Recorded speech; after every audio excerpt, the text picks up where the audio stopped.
Hi grade 12s, and finally it is your session. Can you believe it? Finally. Today we're talking about genetics and Kathy is with us again. Kathy, take us through. What are we chatting about today?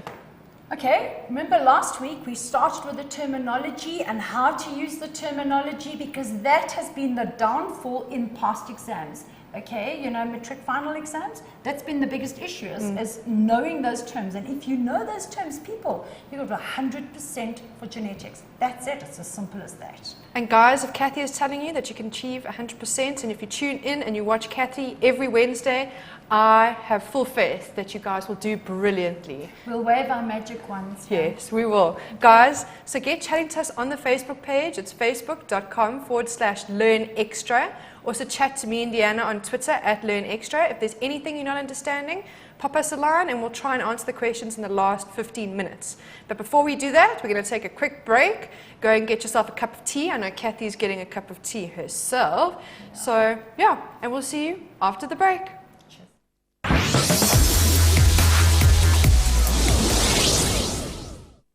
Hi guys, and welcome back to the show, grade 12s.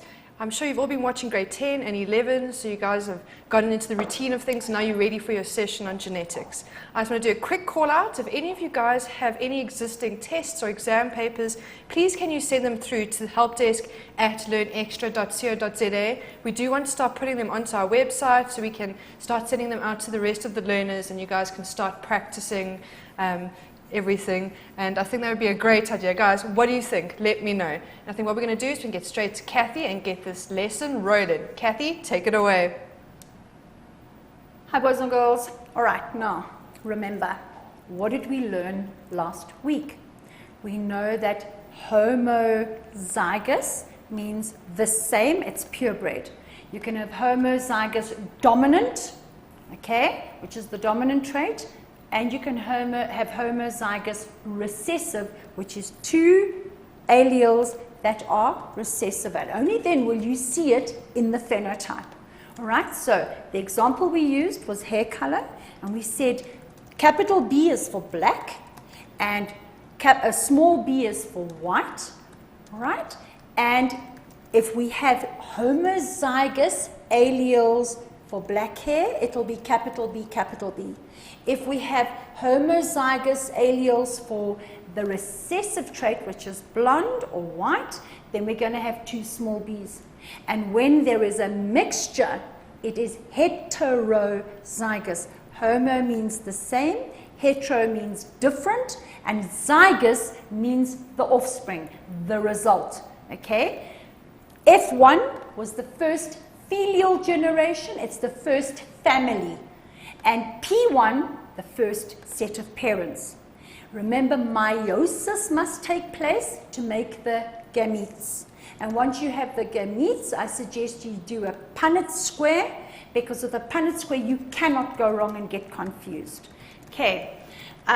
What I do want to do, though, is I just want to show you that at the end of the day, before we do Mendel's laws, we only ever have 4 types of crosses. That's it. 4 types of crosses. So every question you get in the exam on any kind of genetic problem, there are only 4 possible crosses, and you need to establish which one of those 4 it is. So get a pen out, get a piece of paper, and write this down. Okay, cross number 1. Okay, why is my pen not working? 1, there we go, cross number 1. And I'm just going to do the Punnett square, all right? So we're going to have capital B, and we're saying B is for black, times small b, small b. So what have we got? We've got homozygous dominant, homozygous dominant, homozygous recessive. You're going to have meiosis takes place, so we're going to have B, B, B, B, and I'm just going to go straight to the Punnett square, because we'll go through all the places that you're going to score marks with this later. At this point, I need for you to look at this, at the different types of crosses. We have capital B, times small b, small b. All right? We have capital, small, capital, small, capital, small, and capital, small. What are we looking at here? For the genotype, which is what is in the genes. Genotype, what is in the genes? Phenotype, what you physically see. Okay, so the genotype here is 424, or you can say 100%, capital B, small b. All right? In other words, they are heterozygous. Hetero, different. Your phenotype, we are going to have 424, or 100%. And if B is for black and small b's are for white, we are going to end up with 100% of the offspring having brown hair. Okay, so remember, capital B is for brown, small b is for white. Doesn't matter, you decide. But are we going with hair now? So 100% of the offspring will be brown. Why? It is the dominant gene. It is what dominates. And the way we write it is that the dominant gene will always be written, or dominant allele will always be written with a capital letter, and the recessive allele will always be written in a small letter.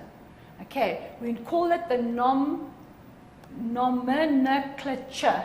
So it is the way we write it. But in an exam, like they did at the end of the year exam last year, they told the learners if the capital B is for black and a capital W is for the recessive white gene.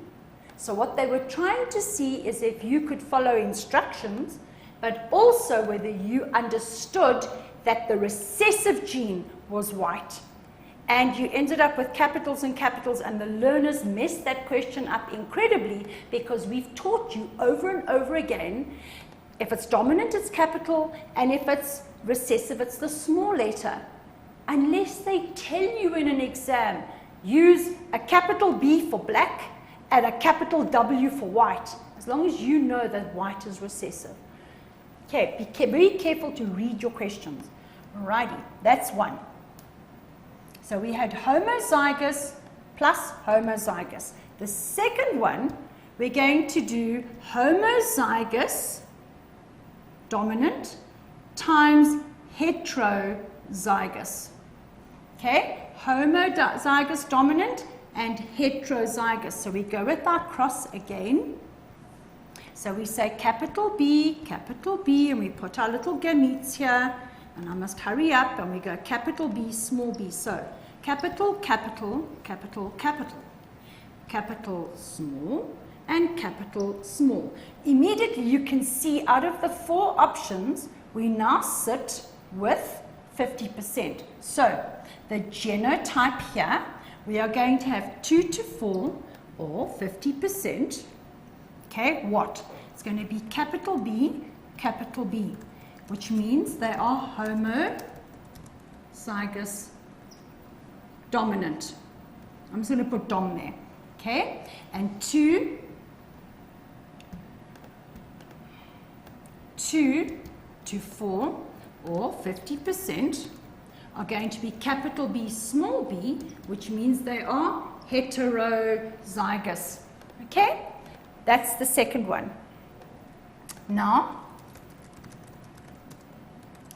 third, we're going to go heterozygous times heterozygous. Okay? Gametes.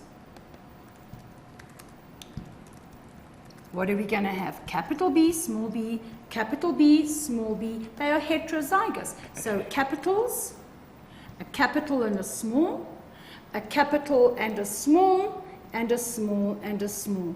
And I promise you now, 90% of the questions that they give in the exams is this one. So remember number 3. Okay? Heterozygous times heterozygous. Hybrid times hybrid. different types of zygotes. So, what do I end up with here? The genotype, I'm going to have 1 in 4 or 25%, okay, is capital B, so it is homozygous dominant. Okay, and I'm going to have 2 in 4, which is, we've done that one, these two, so 2 in 4 or 50% are going to be capital B, small b, which means they are heterozygous. Okay, and then this little one here is going to be 1 in 4, which is 25%, and it's going to be capital B, small b, which is homozygous recessive. Okay, it's homozygous recessive. But if we look at the phenotype, what are we going to see? They are going to be brown, they are going to be brown, and they are going to be brown. Why? We have complete dominance. So, what do we have? 75% or 3 to 4 of the offspring are going to have brown hair, and we're going to have 25%, this little one here, 25% or 1 in 4 that are going to be white. All right, and this is the most popular one that you can get. And then we have our absolute last, 4th one, is where we're going to have a heterozygous times a homozygous recessive. Homozygous recessive, so again, we do our Punnett square, and we say our gametes are here, and we have a capital and a small, and a small and a small, and we end up with, whereas with number 2, remember we had homozygous dominant times heterozygous. Here we've got homozygous recessive times heterozygous. So what do we have?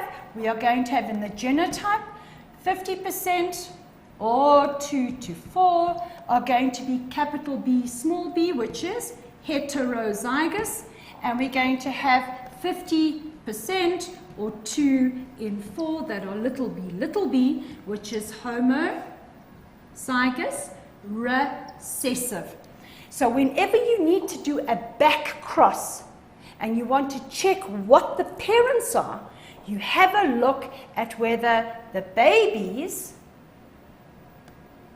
are homozygous recessive. And the minute there is a baby that is homozygous recessive, you know that one of these gametes had to have come from the mom and one of them had to come from the dad. So we automatically know that mom and dad must be heterozygous. Okay, those are your 4 crosses. Learn them, and all you need to do is have a look, identify in your question which one of the 4 it is, and I promise you, you're A for away. That's the sum total of the learning you have to do. And then, of course, you've got to know your terms, which we're working through all the time. Homozygous means pure. Heterozygous means a hybrid. It's a mixture. Okay, let's go to our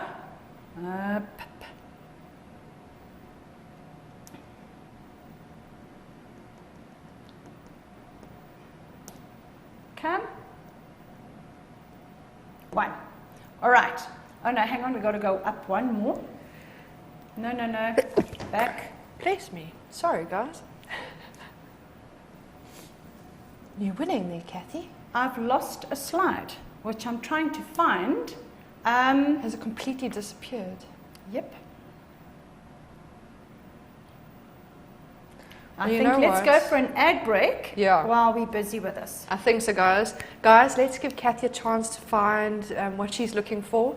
And we're going to go to a quick ad break. And as soon as we get back, we will be able to get straight back on track. Please get your questions in on the page. And if there's anything that you're not clear of, we definitely will get through to those questions in the last 15 minutes of the show. Going to have a quick break. We'll see you now.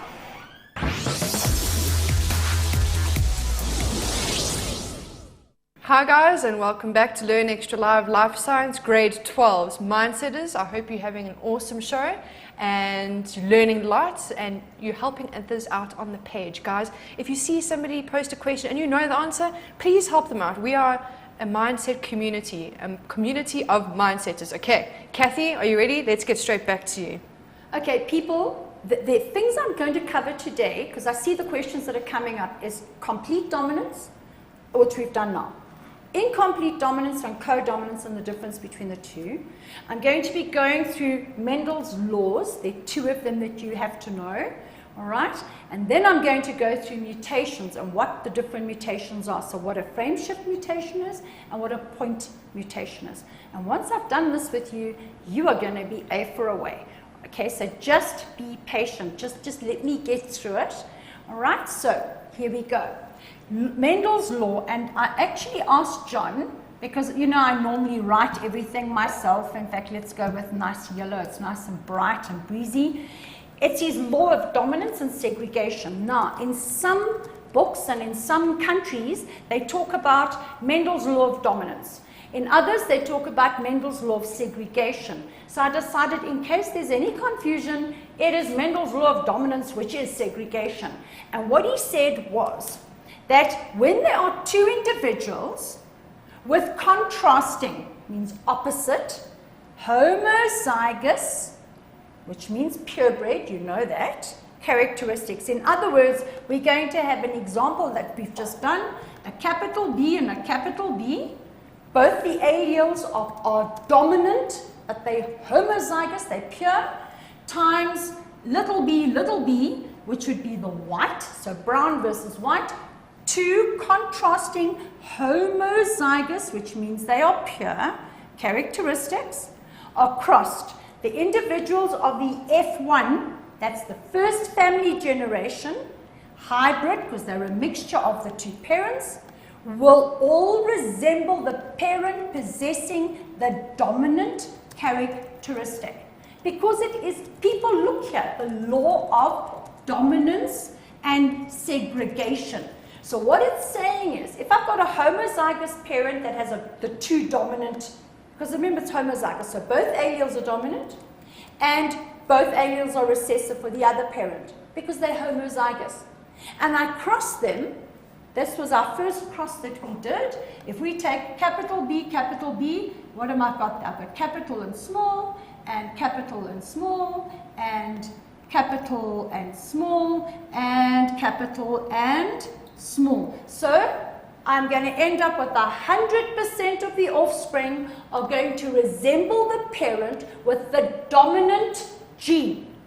Okay, but they're all carrying the recessive, they're carrying a recessive gene there, but they are going to resemble the parent with the dominant allele pair, the homozygous dominant parent. That's Mendel's law of dominance and segregation. It's easy. 2 individuals with contrasting homozygous, which means pure, I just put it in brackets there. That's for you. Homozygous genes, all right? When they are crossed, the F1 generation, which means the first family, the F1 generation will all resemble the dominant parent, even though they are heterozygous. Okay, very important. Then, we go all the way up to the top. That was the slide I missed. Okay, so what I did here was I did this for you. And I said, right, in the first parent generation, what do I have? I've got, now this is what Mendel did. He worked with sweet peas. He worked with peas, flowering peas. Okay, and he said, okay, well, do you remember, he was a monk. He made this little garden and he played in his garden. Okay, so in the first parent generation, I have the tall parent and the short parent. So homozygous dominant, homozygous recessive. Okay? The first lot of babas that come, the first group of little seeds, when you plant them and they grow, what do we see? We see tall plants. Why? Because their characteristic, this dominant characteristic, is now seen in the phenotype in each of the babies. All right, each of the seeds in this case, because they're plants. All right, now I take those seeds, all right, and they become the second parent generation. So they're the second lot of parents. And we're going to cross these plants and we're going to say, right, what have we got? They are hybrids. In other words, a mix of the mom and the dad, the male and the female, the whatever, they are a mixture. And being hybrids, they are capital T, small t, which means they are heterozygous. In other words, they have one of each gene. Now, what have we got? Tall times tall is what we see in the phenotype, but in the genotype, what is in the genes, capital T, small t. So wow, look at this.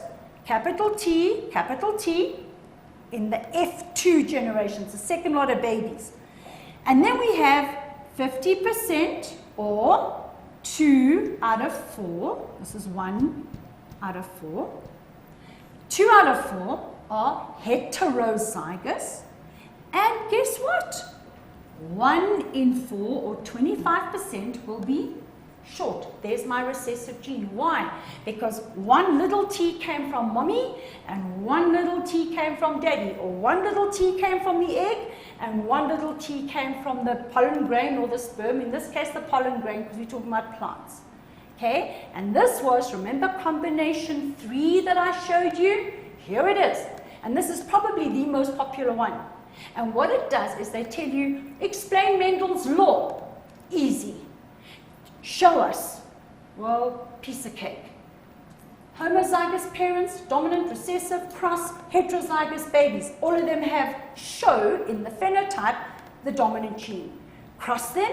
Hello, baby. How do we know that they're heterozygous? Well, look at the baby there. All right. This offspring here, homozygous recessive. It's a 1 to 2 to 1 ratio. And in the phenotype, 3 of them are going to be tall and only 1 is going to be short in the phenotype. And remember, we're talking about percentages here. Okay? Not actual numbers. All right. This I found on the internet. It was so pretty, I couldn't resist it. Okay. This is his law of segregation or dominance, as we said. Here's the first parent generation. We've got pure red sweet peas, pure white sweet peas. So if capital R is red, small r is white, and guess what we're going to have? So this is applying Mendel's law. Mendel's law, or Mendel worked with tall and short plants, and then he went colors. So here we go. What have we got? We've got the red gametes separate during meiosis. The white gametes separate during meiosis. What are the combinations? I have all 4. So 4 out of 4 are going to be the hybrid red. That's your first generation. It is your F1 generation. Now we go on to Mendel's first law of segregation, but what do we have here? We have our hybrid babies that are now parents, so it's P2. Okay, and what do we have? We have during meiosis, the gametes separate out. So capital R, small r, dominant, recessive, and look at what we end up with. We end up with 1, 2, 1 in 4, and there's my recessive. Okay, this is for complete dominance. Okay, now we move on And okay, I put this on because I thought it would be interesting for you, dominant and recessive. Unless they tell you in an exam, it is the other way around. They could say the mother is blonde with blue eyes, and she dominates over the father with black hair and brown eyes. All right. Unless they specifically tell you this is dominant and recessive here. So brown will dominate over blue. Curly will dominate over straight. And by the way, just as a snippet here, eye color, hair color, those are, you have multiple alleles. So we call it polygenetics. Okay, why? Because there are many different genes that work on one characteristic like eye color, hair color. So we do very simplified versions of genetics in your life science. Even though it's difficult for you, we're giving you the basics. We're giving you the 2 times, the 5 times, the 10 times, and the 11 times tables out of all those numbers. You follow? This is really just the basics. So straight and curly hair, black and white, normal skin color, by the way, eye color, skin color, height, those are all polygenic. So you need lots of different genes, allele gene sets that determine it. All right, and then tongue rolling. Indy, can you do this? I actually can. Ah, you see, why? We both can, 2 out of 2, because it is a dominant gene that causes tongue rolling. And apparently also this one. Okay, look. No, man. How many of you guys can do that? Strange. Huh? You take and you twist your tongue. Not too close now, camera, though. Indeed, you are strange. Are we going to an ad break yet? Yes, guys, let's go to an ad break. I just wanted to let Mindsetters know, grade 12s, we have been posting pictures of diagrams. And I've just done Mendel's Law, the exact same diagram that Kathy was working on. So go download it to your cell phone. It's always there. You've got it. Guys, if you are watching this and this is a rerun, go into our posts on our Facebook page and go to old profile posts, and you'll be able to see Mendel's Law diagram there all the time. Let's take a quick break, and when we get back, we'll continue with our lesson. See you then.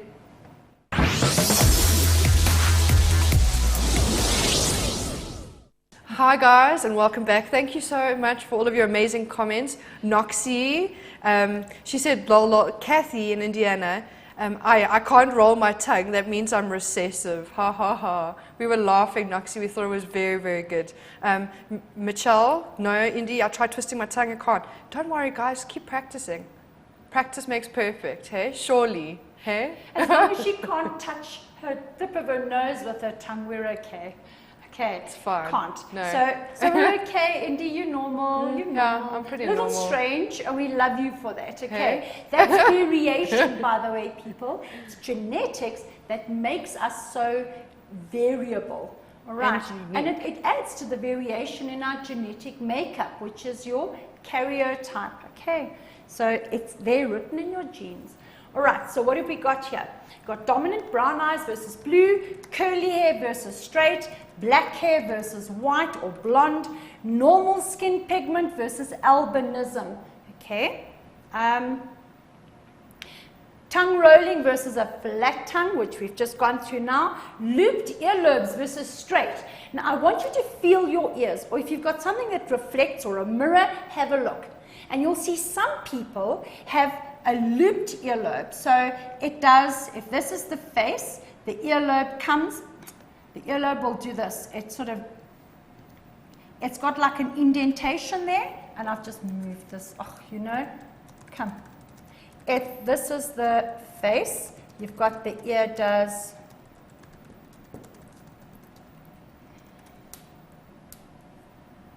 Oh no, man. The ear does that. Whereas a straight one, if this is the face, or let's go the face that way, the ear comes and it's straight like that. All right, so whether it goes in or whether it's straight, normal blood clotting versus hemophilia, but hemophilia is recessive, but it's carried on the X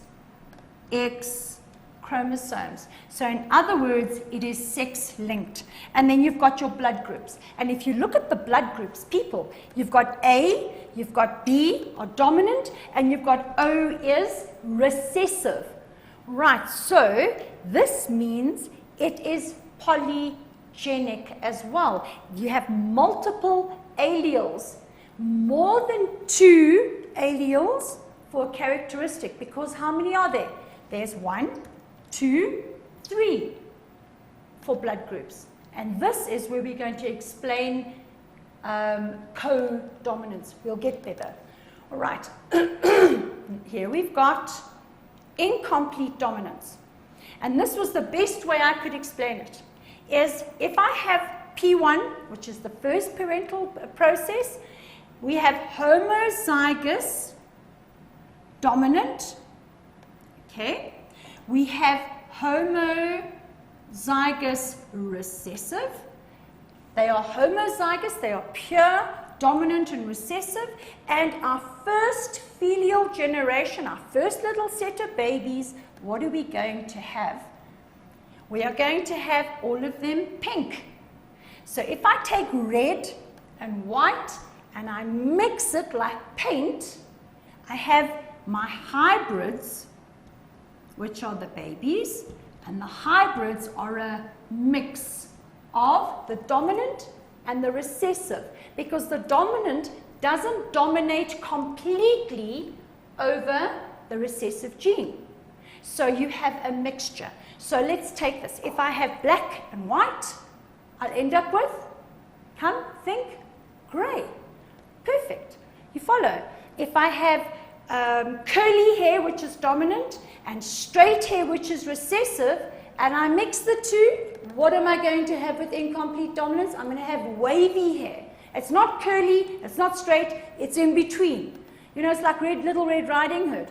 This porridge is too, Goldilocks and the Three Bears. This porridge, Daddy's porridge is too hot, Mommy's porridge is too cold, Baby Bear's porridge is just right. So red, white gives you pink. Black, white gives you grey. That is if it is incomplete. In other words, the dominant gene does not dominate completely over the recessive gene. And they sort of strike a bargain and a compromise. It is a mixture of the two. And get that in your head. It is incomplete. It can't dominate completely. Okay? Now, co-dominance. And people, the learners mess this up year after year after year, and it's so easy. Complete dominance doesn't matter what that recessive gene is. Unless there are 2 recessive genes, there is no way that trait shows in the phenotype. Okay, in the physical, in the phenotype. That's dominant. Complete dominance. Incomplete dominance, it says, you know what? I'm red, you white, let's have a little mixture there. Let's throw a party and be happy, and everybody just compromises. It's a mixture. Co-dominance is no. You're dominant, I'm dominant. Let's agree that we each have our little patch. And that's what it does. So it says it's co, means both. Both dominate. Not just one with complete dominance, not incomplete dominance where they say, well, we just wusses. We're just going to strike a compromise, which I suppose is the nice way to do it. It says, we are both equally important. We are co-dominant. And the reason I used color was because I want to show you a flower. Generally, the examples that you'll get in an exam or in a test will be on blood. But just in case they throw a curveball at you, this is to cover that. Okay? Your P1, first parental process, we have homozygous dominant here. Okay? Capital R, capital R. But here we have white, and the white says, okay, look, I know I'm recessive, but guess what? I'm not actually that recessive. So we have homozygous, but this white also dominates. And I didn't want to use the letters W. So it's also dominant. We have co-dominance. So what do we end up with here? In the F1, we end up with something that is red and white. Red and white, red and white, red and white. So the red has its place, the white has its place. And you check this out. And this is what we have in nature.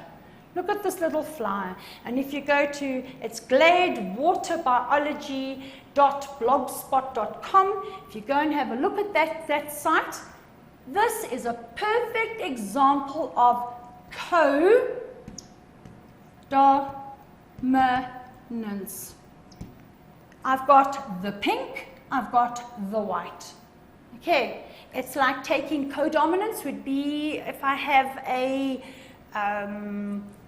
Friesland cow would be codominance. I have a black cow, a white cow, they mate, and guess what? The babies are black with white spots or white with black spots.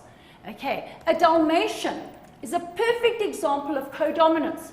It would be if you crossed a black dog with a white dog, they codominate. We have a Dalmatian, which is, and you all know 101 Dalmatians, so you know what I'm talking about. It's a dog with black spots.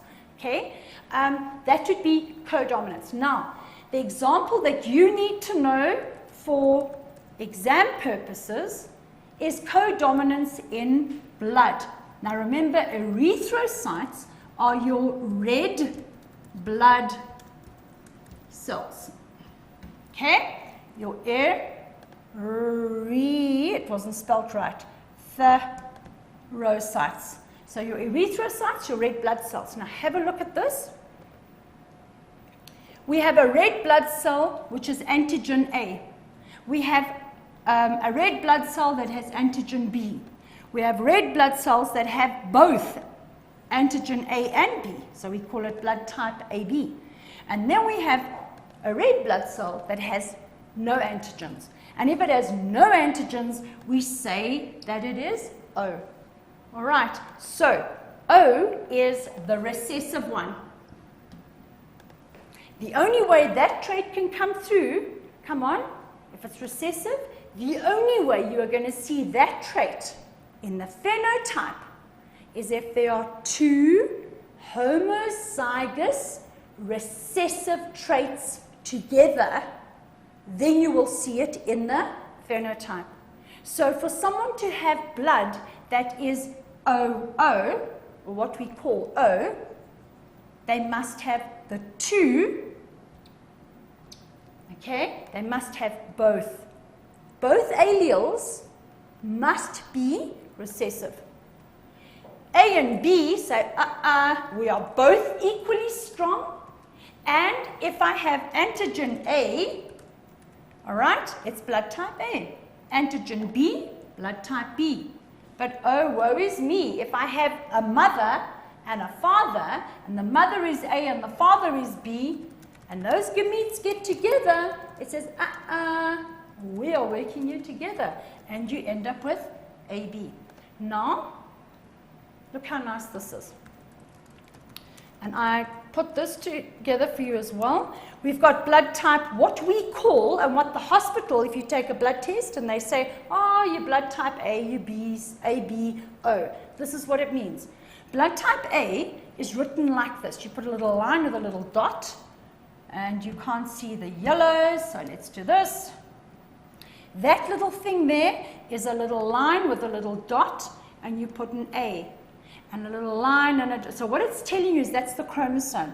And on that chromosome pair, you are going to have either A or nothing. In other words, there's no antigen here. And if it has no antigen, okay, that's what you end up with, and that's what you end up with. So they can receive blood. If you A group, you can receive blood from other A's, or you can receive blood from O. That's why we say that anyone with blood type O is a universal donor, okay? Because they can give, a universal donor, because they can give blood to anyone, because O is compatible there, O is compatible here, it's there and here. Now, if it's blood type B, all right, here we've got BB or we've got BO. All right, So they can receive blood from other Bs or they can receive blood from Os. Then AB. This is where a perfect example of co-dominance. So to get blood type AB, mom or dad had to be A and the other one had to be B. And you put the A and the B together, it says co-dominance. And that's what we have. So AB, there we go. Now look at this. AB can receive blood from A's. They can receive blood from B's. They can receive blood from ABs and O. So they are what we call the universal receiver. Okay, they can receive blood from anyone. So if you are AB, you're very lucky. It's when you are B, you have a problem, or if you are just A, you have a problem. And O, well, O has no antigens at all. You have the two recessive genes together for the trait to come through. Okay, it's as easy as that. So remember, when we look at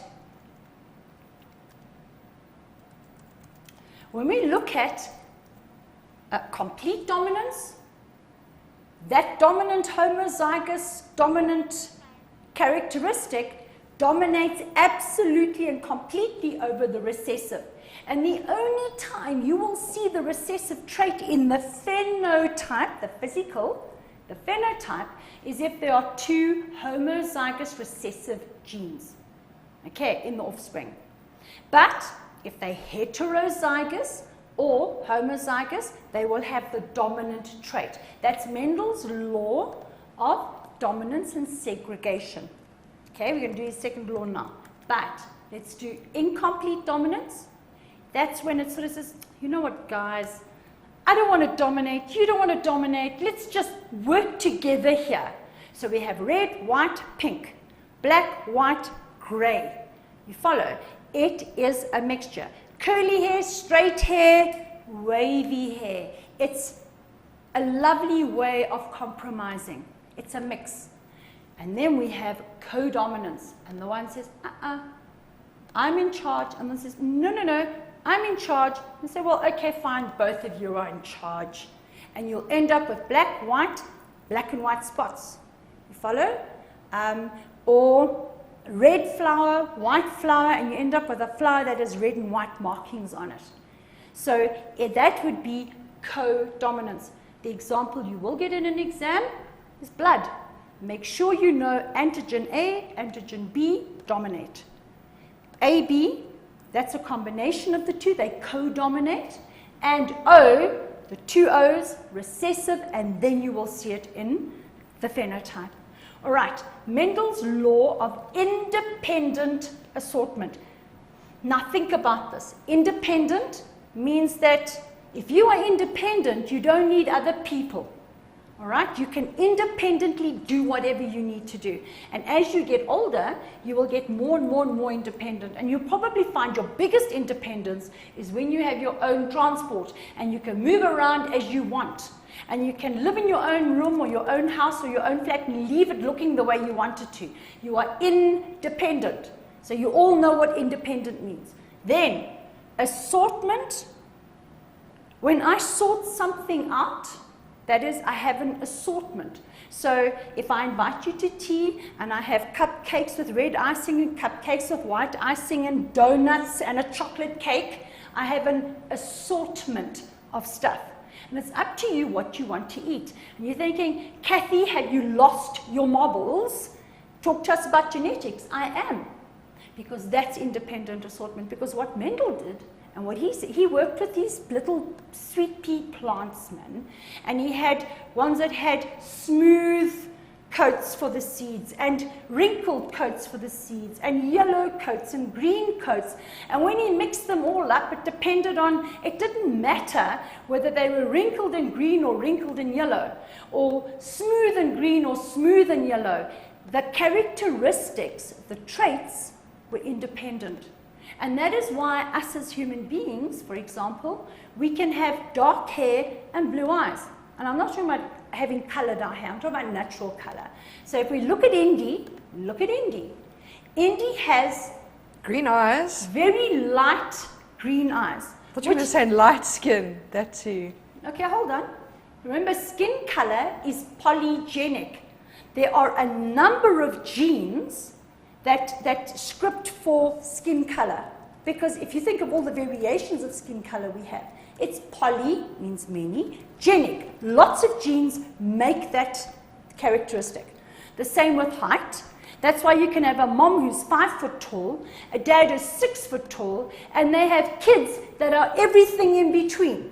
You follow? So height, polygenic. By the way, and listen to this, Indy, epilepsy, schizophrenia, okay, being a little dilly, having a couple of personalities. I mean, imagine how interesting that must be. Can you imagine 5 Kathys? Yeah, there we go. That would be hectic. No, but they won't be Kathy. It'll be Kathy, Sam, John, Felicia. Angela, Felicia. Yeah, they'll all be together. Okay, Felicia. Okay, but so epilepsy, schizophrenia, a cleft lip. You know when babies are born with a cleft lip and there's no seal in the palate?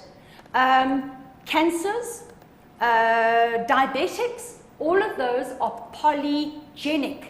In other words, there are plenty of genes that actually make that whole outcome possible. All right, so skin color, height, eye color, all polygenic. Now, if we look at Mendel's thing, he turned around and he said that each trait, each characteristic, so your genes that carry or write a script for that trait, those alleles, okay, they are independent. So if you look at Indy, as my example was, she's got very light eyes, she has a light skin, all right, but she's got dark hair. So hold on, you think, no, hold on. If a person's got dark hair, you should have a dark skin and dark eyes. Yeah, if you're Italian or Hawaiian, I suppose, but no, not everybody needs that, okay? And if you are blonde, it's not necessary that you're going to have blue eyes and a fair skin. You could be blonde, like those Baywatch babes, with all kinds of other things, as well as a darkly, nicely tanned skin that is a natural dark skin, but blue eyes. So those traits are all independent of each other. Okay, so having dark hair, light skin, blue eyes, they are all independent, and that's what his law says. So if I invite you to tea, you can decide, I want all 4 cupcakes, I want the chocolate cake, I want the milk tart, I want the apple pie, and I want the donut. So clearly you don't have a problem with your weight, okay? Maybe you're hungry, but you can have them all, or you can have none, or you can have some, but they are all independent. You decide independently which one you want, okay? Independent assortment is Mendel's second law, and all you need to know is this really. So each characteristic is controlled by allele genes. Remember, allele genes, one from dad, one from mom, sitting on those chromosomes. Those are your alleles. Okay, now he stated that the different pairs of chromosomes segregate independently. Remember meiosis? What did we have? First of all, during prophase, we had crossing over, where a piece from the mother's chromosome, or the maternal chromosome, broke off and joined the paternal chromosome. Okay? And what else did we have?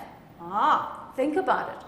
At metaphase 1, meiosis 1, those chromosomes pulled independently to make the gametes.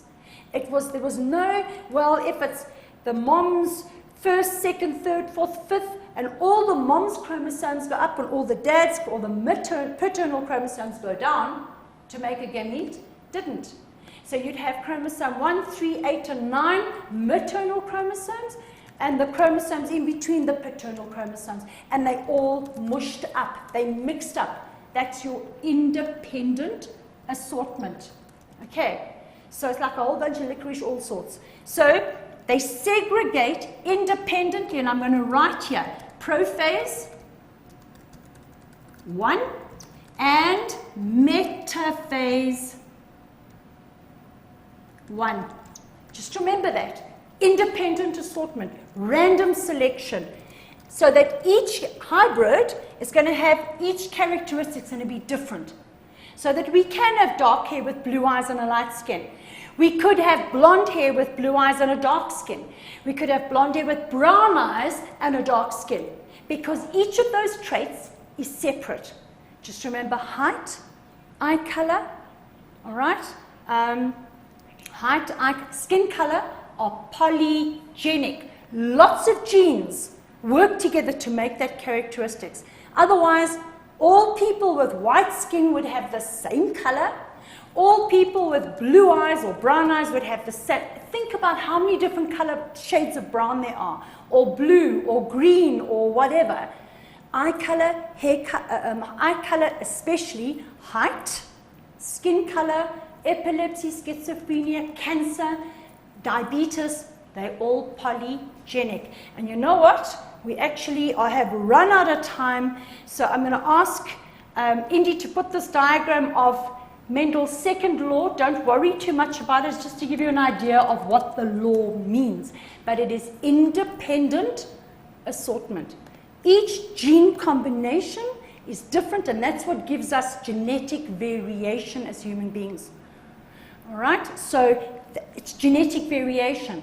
And if you look at human beings, unless you're an identical twin, there is no other human being that is exactly the same as you. All right, that is your genetic variation. And it's based on that they say evolution has created us and different species and hybrid species, because we are combinations of the whole process. All right, next week, before we start the whole genetic story, okay, and GM foods and blah, blah, blah, I'm going to go through your different types of mutations. All right. Okay, guys. Indy. I will post that picture of Mendel's second law on the page. We don't have any time for questions now, unfortunately, guys, but what our producers have said in the next show, we will be taking questions in the beginning. Okay, guys, grade 12s, thank you so much, and we'll be seeing you next week, same time, same place. Bye. Cheers, guys.